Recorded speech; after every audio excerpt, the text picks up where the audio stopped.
I mean, this body functioning in exactly the same way. There may be some differences, genetic differences, we don't want to go into. At all, what that living organism is capable of. It has such a tremendous intelligence, I'm telling you.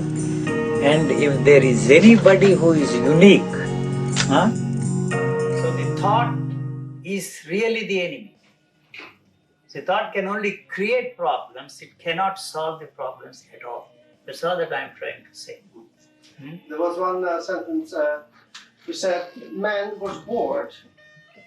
You are bored or you are not? I am bored. Yeah, because you see, thought is a repetitive process.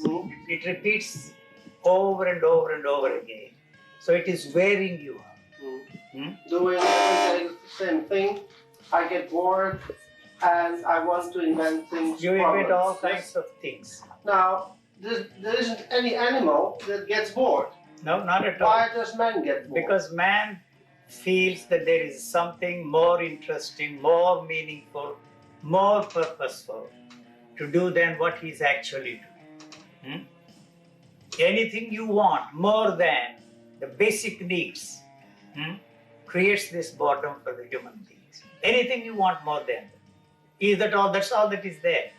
The nature is interested in only two things: to survive and to reproduce one life. That's all it is interested in. Anything you superimpose on that, all the cultural info is responsible for the boredom of man. So you have varieties, you have religious experiences. You are not satisfied with your own religious upbringing. So you bring from India, from Asia, from Japan, from China, all kinds of things. You see, that's very interesting, something new there. See, you pick up a new language and then try to talk and use that language and feel important. The one basic question which every intelligent man should ask for himself, or intelligent woman should ask for herself, is what kind of a human being you want on this planet? Unfortunately, the religious thinking of man for centuries has placed before us the model of a perfect being. The nature is not interested in perfect being. The nature is not interested in the cultural input there. That's the battle that is going on there. So the demand by your society or culture to fit everybody into that value system created by our society, placing before us the model of a perfect being, is really the cause of man's tragedy.